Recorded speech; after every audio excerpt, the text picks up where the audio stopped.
Well, good evening. Welcome again into another edition of Strategies for Living here on News Radio 710 KEEL 1017 FM. I'm marriage and family therapist David McMillan. You are ace of the airways, the rapid producer Reuben Wright. Sometimes more rapid than others. Sometimes. Yeah, you weren't very rapid today. Or what's going on there? I don't know. I'm moving slow. It's a Monday for sure. I spent all yesterday recording with my band, and that's more exhausting than it sounds. Well, I have news.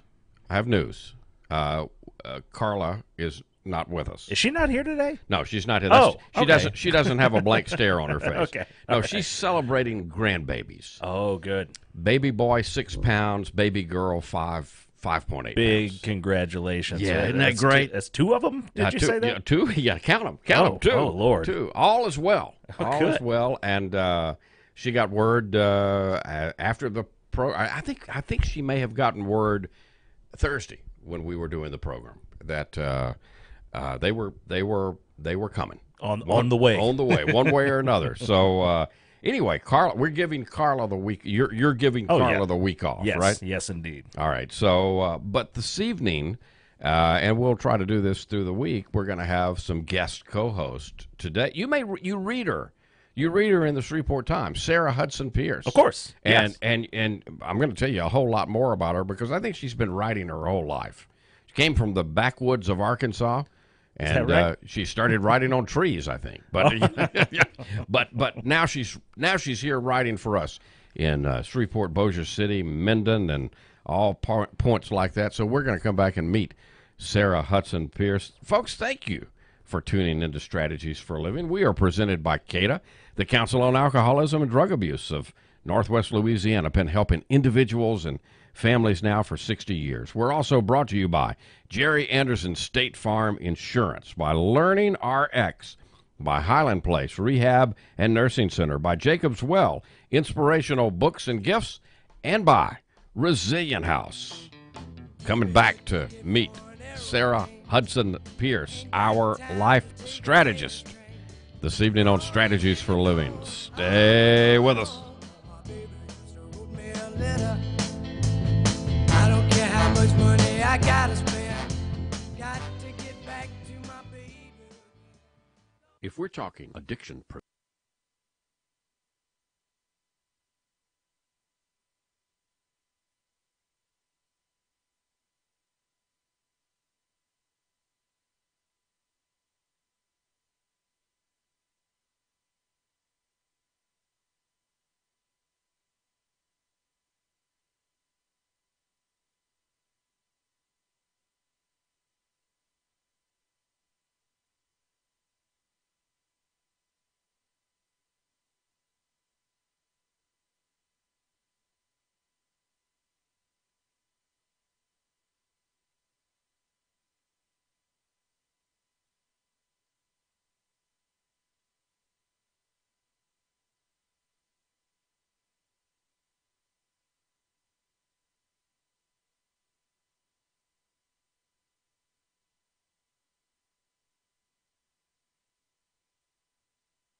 Welcome back. Welcome back into 101.7 FM and 710 KEEL. Welcome back into Strategies for Living. I'm marriage and family therapist David McMillan. Let's welcome to the program now Sarah Hudson Pierce, who is she's an author. Well, she told me she's been writing most of her life, and I believe her. She is a regular columnist. You read her in the Shreveport Times. You read her in the Minden Press Herald. She has actually, she did a cable TV show herself, 9 seasons, 9 years. She's authored 6 books, had some columns sold to Guidepost magazine. Well, that's pretty big. She's a publisher. She owns Ritz Publications and has published books, including written by Mayor Jim Gardner, by the late Jerry Ray, by Linda Knox, and by the late, great Virginia Sheehy. And she says she is from the backwoods of Arkansas, but we are happy that she is in the knocking around Shreveport, Bossier City now. Please welcome Sarah Hudson Pierce, our life strategist. Miss Pierce, welcome. Well, thank you, David. It's a pleasure to be here. But I'd like to ask you a question. Oh, right off the bat. Where did you get the idea that you should interview me? Yeah. Well, okay, that's a great question because the Shreveport Times yesterday, and I want to talk about this in a minute, but you've written several columns that have really gotten my attention, including yesterday's. You are published a great deal in Sunday's papers. And yesterday, the line was, "Philosopher, if I'm only for myself, what am I?" And some of the other columns recently that have gotten my attention, you wrote a column on help with depression, and it's as close as opening ourselves to others. You have talked about recently the mystical power of belief. You've talked about the value of being unique and persistent. So all of those have recently gotten my attention reading the Shreveport Times. Yeah. Thank you. I appreciate that. That is, to me, is the highest form of pay that you can get, is knowing that your words touch somebody. Yes. And for a long time, I'll just throw this in. For a long time, I wrote to Irma Bombeck, and she always answered all my letters. She died about 20 years ago, but she was such an inspiration to me. You know, she was a well-known syndicated columnist, right? And she was known for her humor, and she could always find something to laugh about housework. And is she your model in writing? Because well, you've I didn't really model my writing after her, but the fact that she would encourage me. Yeah. And she, you know, this lady was published more. I mean, she made more money than any columnist probably that's ever lived. Now, you have such a unique beginning, and you've written extensively, about growing up in an orphanage. You grew up, you say, in the backwoods of Arkansas. Yeah, born in the backwoods. Yeah, born in the backwoods. So, but you ended up as a little girl in an orphanage, and those were some tough times. And it was very traumatic, and it took me a long time to figure out what went wrong. You see, what happened is my father died when I was 10 years old. He was very sick. He would be I'm 70, just for the record. He would be 123 years old if he was alive. Wow. My parents married late in life, and there was a reason for that. Right. My mother had a head injury. She Right. fell through an underground dwelling out in Oklahoma in about 1908 when she was 2 years old, and she was in a coma, and she never matured as an adult. I could always sense that there was something wrong with her, but I didn't know what it was. Right. And so when times got so difficult, and I ended up in an orphanage. Now, what year was that? How I was old actually were you? 14 before I went to the orphanage. Okay. She struggled, and she tried. And she loved me. I know she loved it so much, and. But she couldn't. Well, no, actually, I could have stayed with her, but I knew I didn't have a chance. Right. And it's pretty hard when you have to make a decision like that on your own. At 14 years old. At 14, because you feel like, but I knew I had to have something. Right. But anyhow, long story short, I don't know anybody else that was born to a mother that had a head injury like that didn't. Back in that day. Exactly, that somehow came out normal, Right. normal, somewhat normal, whatever normal is, I'm not sure. But anyway, You may be writing I'm just a column grateful on that in the future. that God found a way to get me here, Yeah. somehow. It's amazing how God works. Very, very mysterious ways. Oh, and one of the sometimes. things I don't think I've ever talked to you about, but you probably noticed that I talk about God winks quite a bit. God winks. In fact, I've interviewed the author of Godwinks. Are you Sure, kidding yes, me? I sure have. In Squire fact, Rushdale? Squire Oh, my Rush- yeah. goodness. He is as I recall, he is a former. I don't know if he was a producer, but he had something to do with Good Morning America He founded it. on ABC. Yeah, Yeah, he founded it. But anyway, he was an amazing person. And instantly I have written to him before and gotten answers. But of course, it's always been online, But he's just amazing, and how these little things that happen, and they're not accidents. right. So early on, who was your inspiration? My earliest inspiration, I would say, would be my speech teacher in high school. Because he encouraged us. I mean, he always took time for us, and I mean, he was one of these rare teachers. Now, you went into the orphanage at 14. At 14. That's right around freshman year of high well, it was school, eighth between grade. between the 8th and Right. ninth grade. Were you in the orphanage your entire high school years? Or? Well, actually, I was in a foster home before I went to the orphanage because they didn't have room for me in the orphanage, and so I Right. went to this really loving foster home. In fact, I wrote a piece about that not long ago. You sure did. And I talk about it because these people were so loving, but it was just a temporary thing, and I knew that. Right. But it hurt so bad when I went to the orphanage because it was so different. Yeah. They were really loving and kind. Home environment versus more institutional. And that's environment. one thing that I like to talk about too. Not necessarily like to, but I made a promise to myself when I was there at the orphanage that when I got out of there, I was going to let the world know that there's a lot of things that go on in orphanages that should not be. Yeah, you have talked. You've written It's extensively. swept under the rug. Yeah. And you talk openly. You write and you talk openly And some about people don't like that. You're not supposed to expose stuff like that. about having post-traumatic stress disorder. What happened, Sarah? Do you mind telling us? I would say just the trauma of knowing that that from day to day my life never did seem secure. Right. And really, I don't like to go into this too much, but being married to a minister, Right. it was constant moving, Right. and I mean a lot. Right. And anyway, that was really hard. I mean, it gets you to where you're expecting something bad to happen. Of course, that's the way you came into the area, Mm-hmm. right? You came into the area because your late husband was pastoring some Exactly. churches around the area. Right, all over, really, not Right, just here. right. But anyway, but had I not become a Christian before I went into the orphanage, I don't know what would have happened to me. But that was really knowing that God is in control. I didn't blame Him. Right. Some people blame God, Right. but I didn't. Somehow I knew that this was all going to work out. Right. How early did you know I want to write? I want to write and I want to publish. I want to do books. Okay, well, let me back up to how I got started writing. Okay. During my sophomore year, I went to a large school in Tulsa. I mean, like 1,400 students in these 3 grades. Anyway, So the orphanage was in the Tulsa, Oklahoma exactly. area. Now they Okay. homeschool the kids, which I feel like is a big mistake, because kids need to be exposed to other kids. What I mean by that is, how are they going to report something that's Right. going on if they can't be around other people? Right. Right. But anyway, I hope people can hear me. But the bottom line is, when I was in the 10th grade, our speech teacher allowed one of the students that had won a contest to read her Freedom Foundation essay contest piece before the whole group. And I said to myself, that's what I'm going to do. Next year, I'm going to write a piece.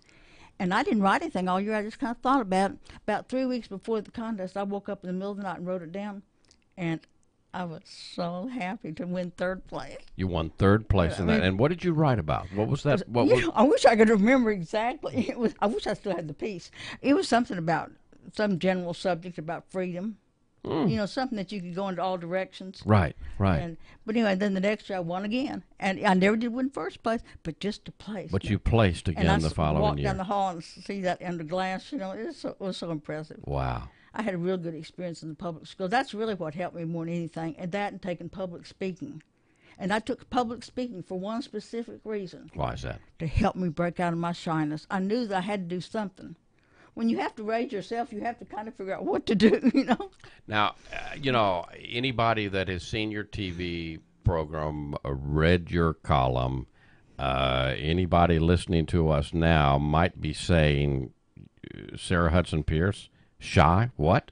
Yeah, right, exactly. But, there's just something about getting up before a crowd that you really have to break out of there. You're going to be in trouble. Right. And I remember then I went for many years without doing public speaking. So I was invited over to Jefferson, Texas as a featured poet. And this was back in like 1987, I believe. And I didn't know that I was going to have to stand up and talk to the whole group. You know, I was going Read your but that portrait. got me back in because by the time I got home, I had hives. I've broken out completely in hives, so I started doing. I joined Toastmasters in, and that helped me a lot. I would give a big plug to Toastmasters. Oh yeah, Toastmasters is that civic organization still around? I think so. And for Still active? at that time, $15 a year, you signed up, and you got to talk every week. I remember as a little boy George DeMent, who Yes. later became I mayor met of him. Bossier City.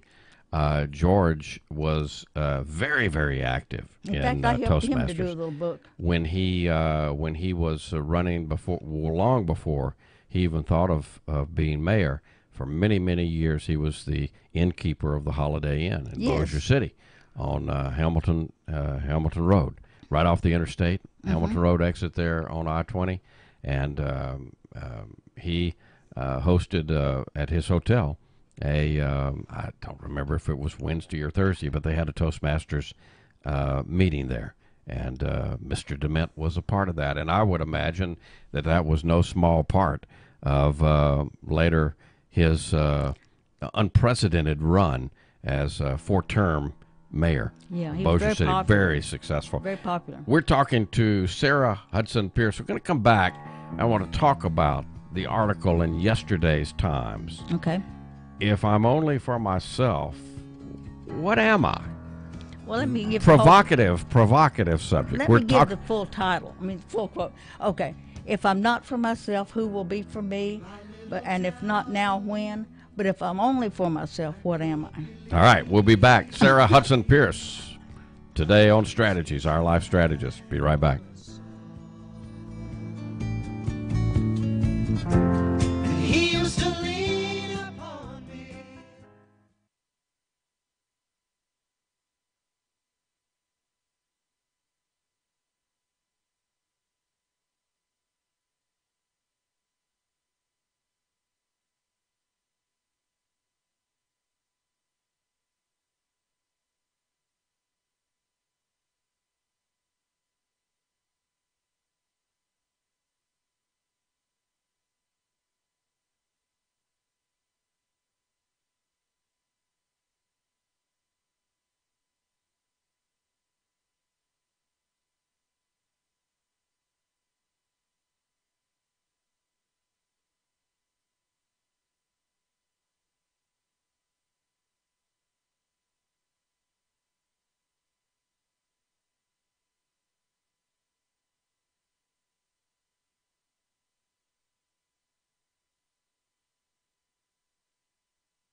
You mooning me? You mooning me again? This is Down on the Corner, not Bad Moon Rising. Oh, okay. Well, that was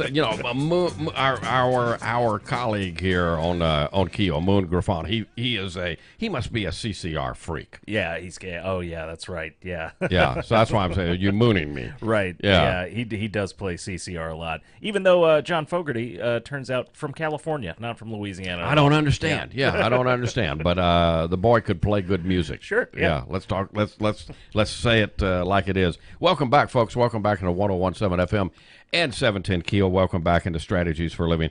Life strategist is Sarah Hudson Pierce today, and Sarah, you got my attention yesterday with Sunday's column.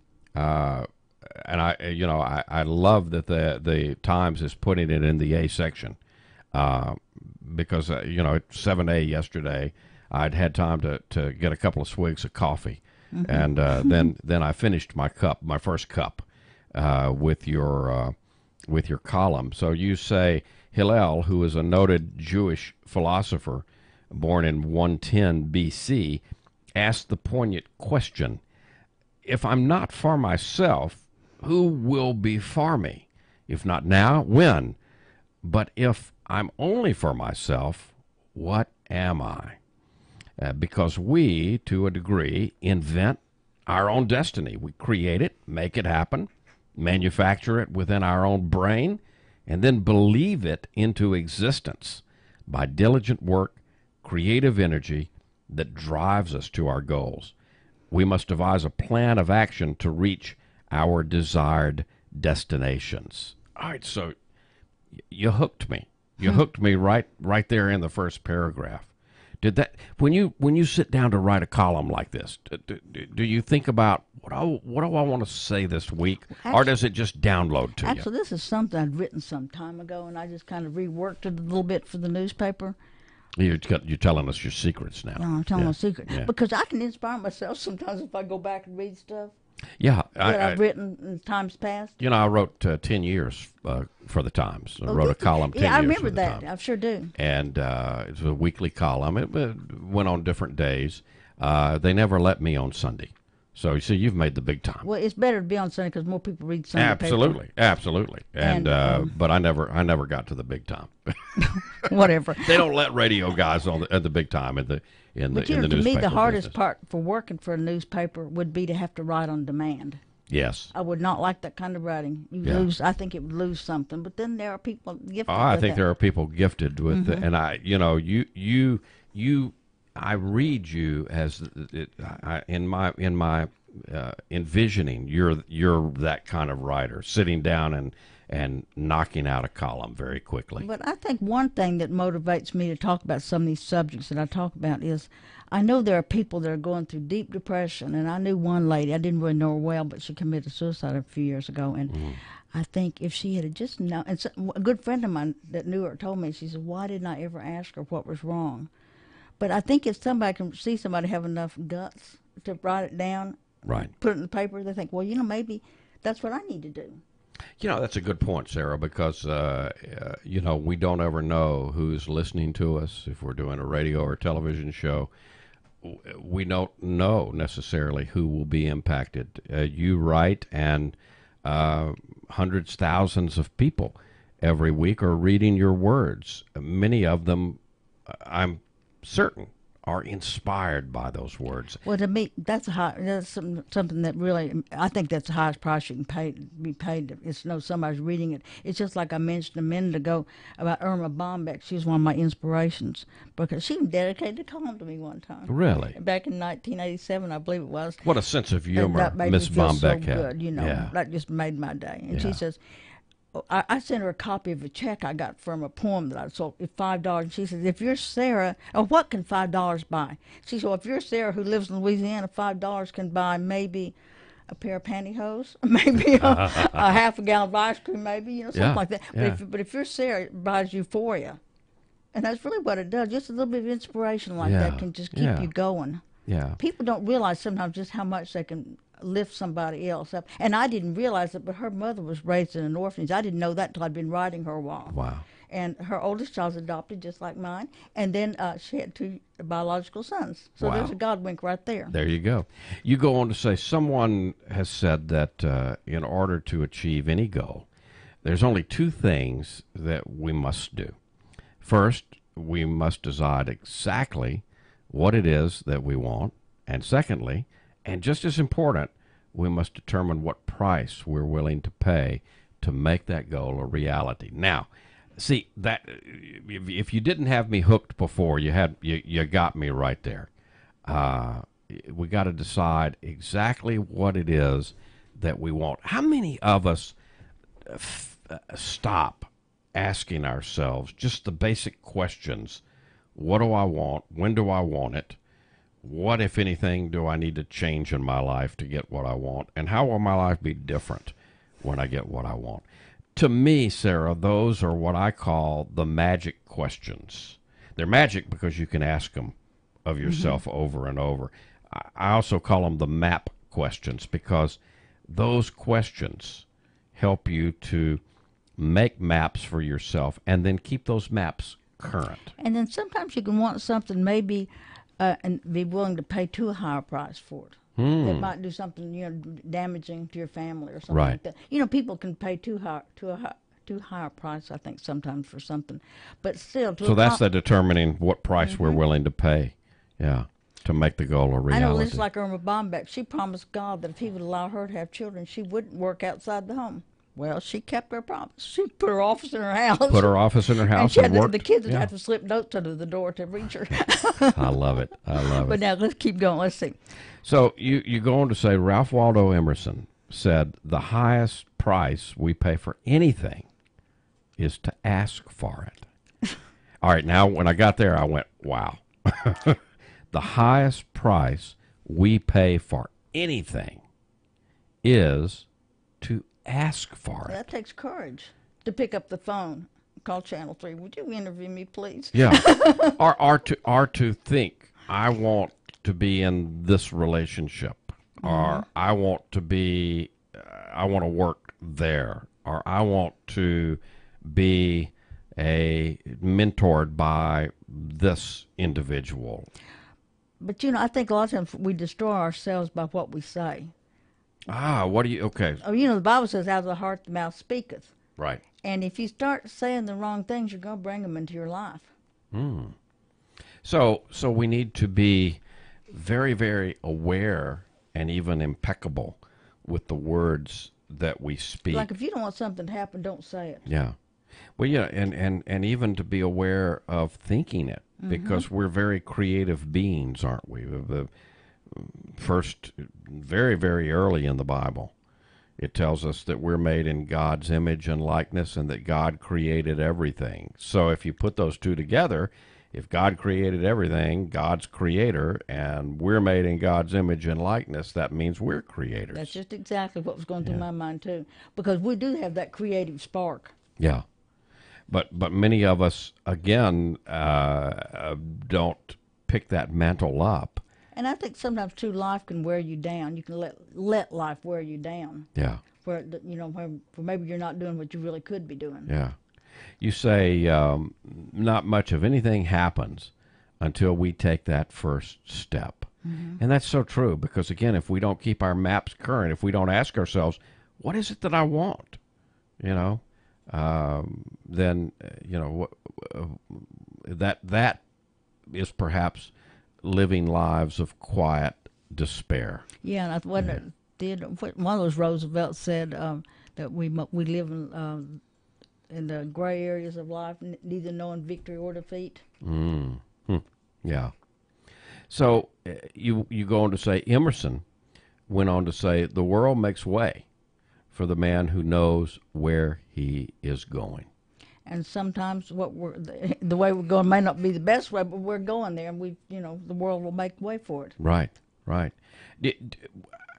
How long did you envision that I want to be on page 7A in the Sunday Times before it happened?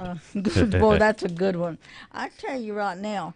I know for a fact, because you and I had some conversations about it at least I'm going to say I know it's been brewing for 10 years because you and I have had a conversation about 10 years More ago. than that. That yeah, but I know 10 years Right. that was something that you wanted to do. Because really my goal, I guess if there's one goal I have, and that's is I feel like that, well, I've read, and it's true, that we all have a story. And that I want to leave that as a legacy for my family or somebody else. You know? I just feel like that we have a story. Yeah. And we're really the only ones that can really tell it. We may not tell it exactly like it is because we may not really know sometimes. Right. Or do you keep your story current? Are you a journaler? I did for a long time, and finally I felt like it wasn't too productive. Right. My journal writing because my handwriting's so horrible, and so I end up typing most of it. But no, I don't keep a daily journal now, but I did for a long time. But you did for a long time. What difference did it make for you? It made a big difference. But now what I do is, if I have a thought, no matter what time it is, it comes to me. I mean, like one of my pieces a while back, I remember I woke up at 4 o'clock. I mean, just like that, these words came out, and I wrote it. I've been wanting to write it for a long time. So you woke up and boom, 4 there o'clock, it was, 4 exactly. o'clock in the It was morning. about those foster parents that I had that were so loving. I had been wanting to write a tribute for them, but never quite come to me. Never came. Yeah. Yeah. And It's I funny thought- how that happens, isn't I've it? been wanting to do it for 2 years, Yeah. but it came to me So one night. I'm making an assumption here, and that's I put an asterisk by that because maybe that I shouldn't quickly make assumptions, but I'm assuming that you're saying to us when it comes, get it down. You better write it down, because Write if it you down. won't, it will be gone. Yeah. Yeah. And another thing, too, that's really interesting, that is that I think it's interesting, is that we only can write about what we know about. You know, you've got to kind of know about what you're going to write about. You Yeah. can't, fabricate it. Is that why you end up writing so much about things, mental health, and things spiritual? You write about the psyche. You write about the soul.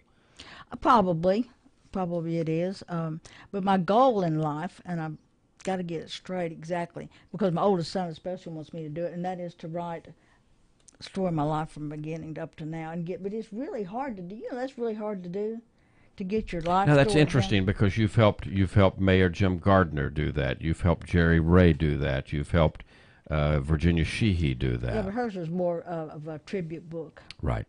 But my point is that you've helped that with other people through your Ritz Publications, your publishing company, helping people publish those kinds of books. And yet, when it comes to My own. yourself, It's more difficult to be able to get it down. Okay, now this one happened, to get it down. I've got to figure out a way to do that. That's a little difficult for me. yeah. Well, maybe we need to send Ruben over to interview you and okay. run tape. You know, Okay. so something that may be the ticket. Yeah, this may or may not be related to it as you move on in the column. Being rejected, you say, in any endeavor, isn't the end. No. It doesn't define us as a failure. Just as Fran Tarkington, the famed football player, played for the New York Giants back in the day, and then was traded to the Minnesota Vikings. I don't know if Fran played for anybody else, but I know he played for those two teams. You say he held the record for touchdowns. He also held the record for more sacks than anyone else. So if you're in the game, if you're in the game, you got to get ready to take those tackles. And some people don't want to do it, Exactly. Sarah Hudson Pierce. I knew a lady who sold a piece one time for. We'll talk about that. Yeah, later. Sarah Hudson Pierce, our life strategist here on Strategies for a Living. We've got more with Sarah. Stay with us. Be back in a moment. Each day through my window, I watch her as she passes by.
Welcome back to 101.7 FM and 710 KEEL.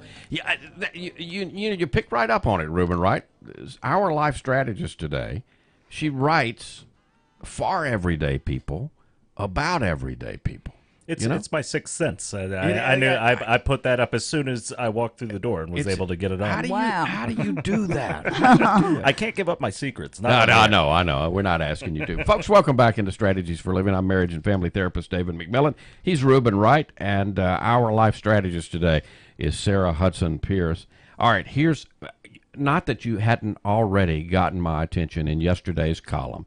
And folks, you can read, of course you may not have the paper edition if you take the Times anymore, but you can pull it up online, and Sarah's columns are, if you'll just Google Sarah Hudson Pierce, it'll come up. The column from the Times on depression is as close as opening ourselves to others, on the value of being unique and persistent, the magical, mystical power of belief. All of that, you can, if you Google Sarah Hudson Pierce, it comes up. But here's where you got my attention, as if you hadn't already in yesterday's column. I did not know this. You said, you're going to say, here's an interesting fact. It's that President Ronald Reagan was turned down when he applied for a job at Montgomery Ward. I did not know that. You go on to say, being upset, he mentioned not getting hired to a total stranger on an elevator who suggested that he go down to the local radio station, which was hiring. Immediately he was hired. The rest is history. I'm a radio. Did you know that? Did you know that, Reagan? That little bit of radio history? I did not. No. At all. Because, Reagan started out as a sportscaster. Right, yeah. Started out as a radio guy. And then he was an actor. And then he was an actor, and then he got into doing the movie with the chimpanzee. He's about bedtime for Bonzo.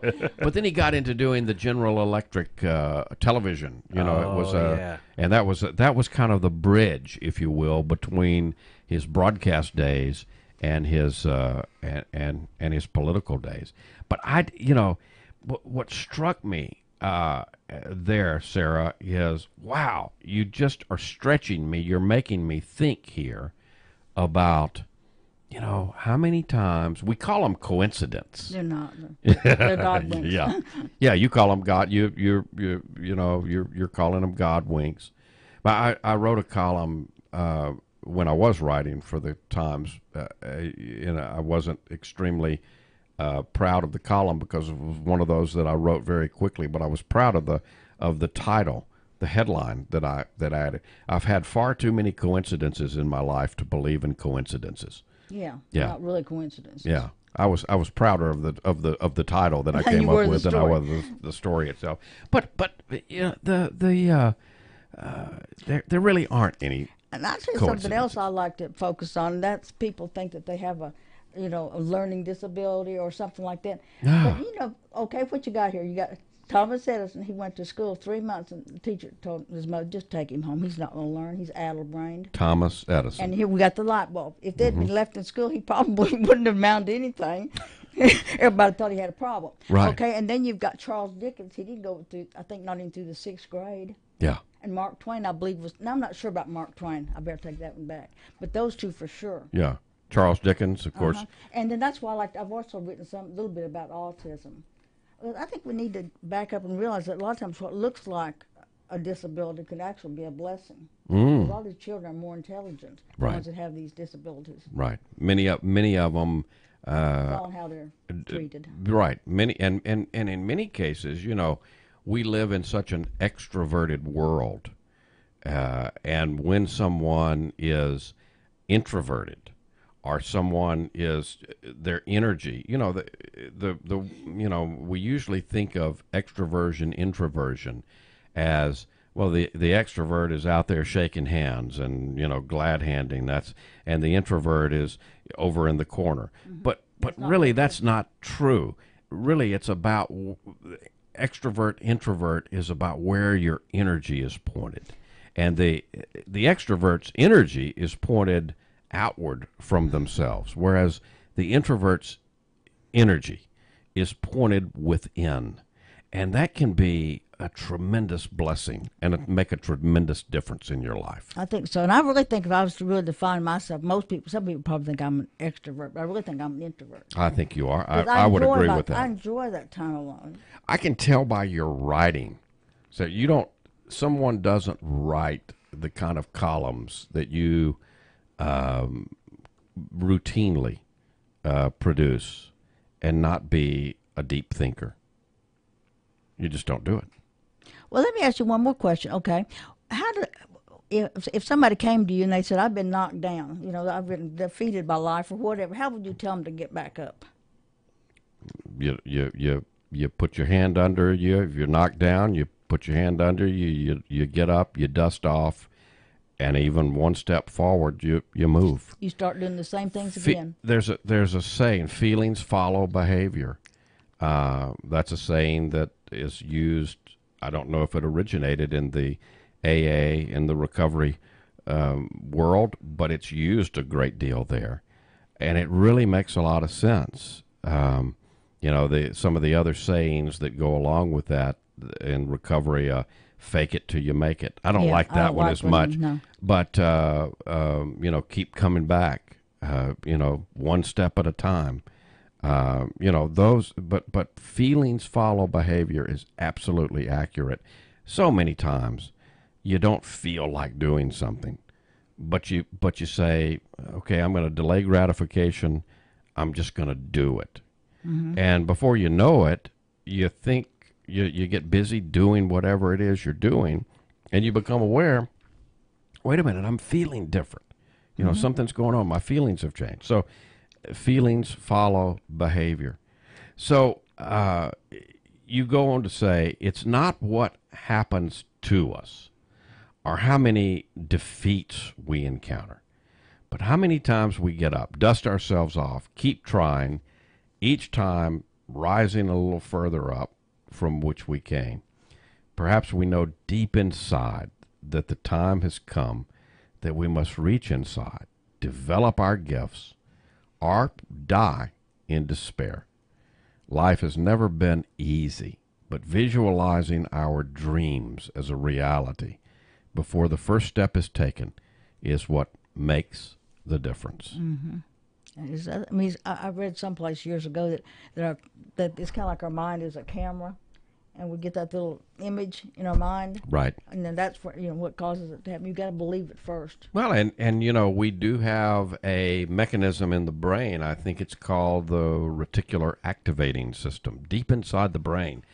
And it actually acts kind of like a viewfinder of a camera. In other words, what you focus on then expands within the mind. And that's within our brains, and we know it's there, and we know how it operates. I have an older friend who mentions this to me periodically. Why it is that a certain person that we haven't seen maybe since we were just a child, all of a sudden comes in our mind. You know how that? Yeah. What causes that? I've had that happen. I think it's because we're like computers. Our mind is kind of like a computer. No, maybe. I'm gonna expand on that a bit and say, you know, we're more like the satellite dishes, you know, the DirecTV and the dish. We're more like them. We are connected to something higher that we don't understand.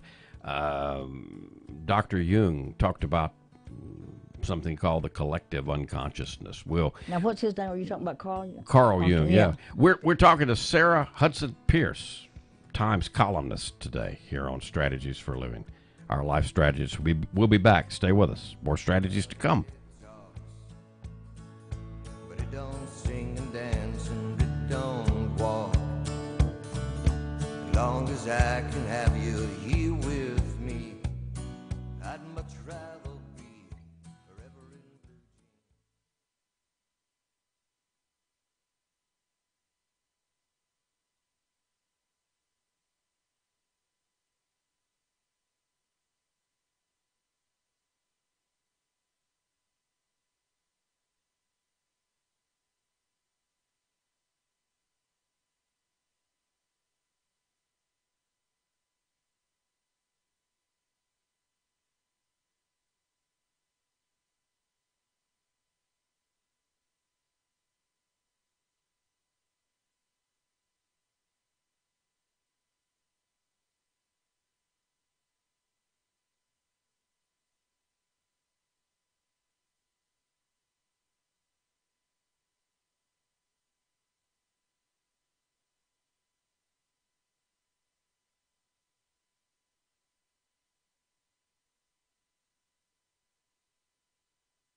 Sometimes it hurts so badly I must cry out loud.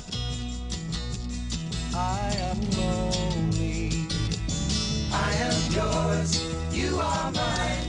You are what you are. And welcome back. Welcome back into 101.7 FM and 710 KEEL. Welcome back into Strategies for Living. Marriage and family therapist David McMillan, Rapid Reuben Wright, and our life strategist today, Sarah Hudson Pierce. You are a treasure. You know that? Well, bless your heart. You are you're That just is a so jewel. sweet. You're a treasure. Arkansas's loss was Shreveport Bossier I tell City's you what, game. there's no place like Louisiana. No, you're right. You're It's right. home. It's more like home than any home I've ever had. You write columns for the Shreveport Times, folks. You can find her in most Sundays, Shreveport Times, and you can find her at sarahhudsonpierce.com. Got more books ahead in you? Not particularly. Mainly what I'm doing is working on my stories, my personal stories. Your personal stories now. You know, you there was another column that we don't have time to. You're going to have to come back, but you kind of slip things in on us. You kind of that column that you wrote on the mystical, magical power of beliefs. You say the Bible still teaches that if we want to be great, then we got to be a servant. Yeah, And that goes contrary to wherever I'm looking at. Yeah, it's just the opposite of what you think.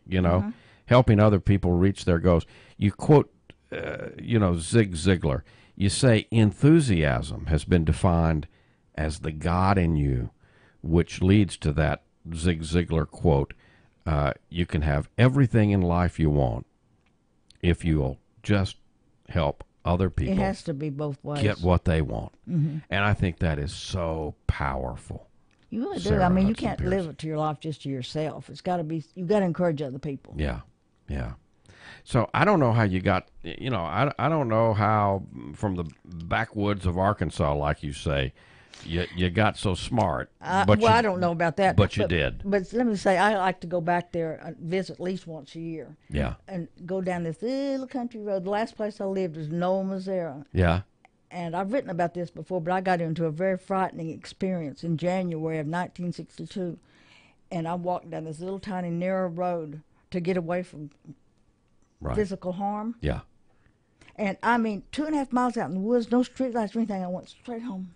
And God had to have gotten me there. But So it's a powerful thing. I love to go back and and look at that little pig Wow. car. It's just a little road that's not even. Sarah, thank you so much for the work you do. Thank you for coming and being a great life strategist Well, for us thank you for today inviting here on me. I Strategies. appreciate it and I've enjoyed it so much. Folks, thank you for tuning in to Strategies for Living. We are brought to you by CADA, the Council on Alcoholism and Drug Abuse of Northwest Louisiana. Been helping individuals and families for 60 years now. Also brought to you by Jerry Anderson, State Farm Insurance, by Learning RX, by Highland Place Rehab and Nursing Center, by Jacob's Well Inspirational Books and Gifts, and by Resilient House. If today were the last day of your life, you only had one more phone call you could make, who would you call? What would you say? And why are you waiting? Take the call. For Sarah Hudson Pierce and for Reuben Wright, marriage and family therapist David McMillan, see you next time on Strategies for Living. Into this life we're born.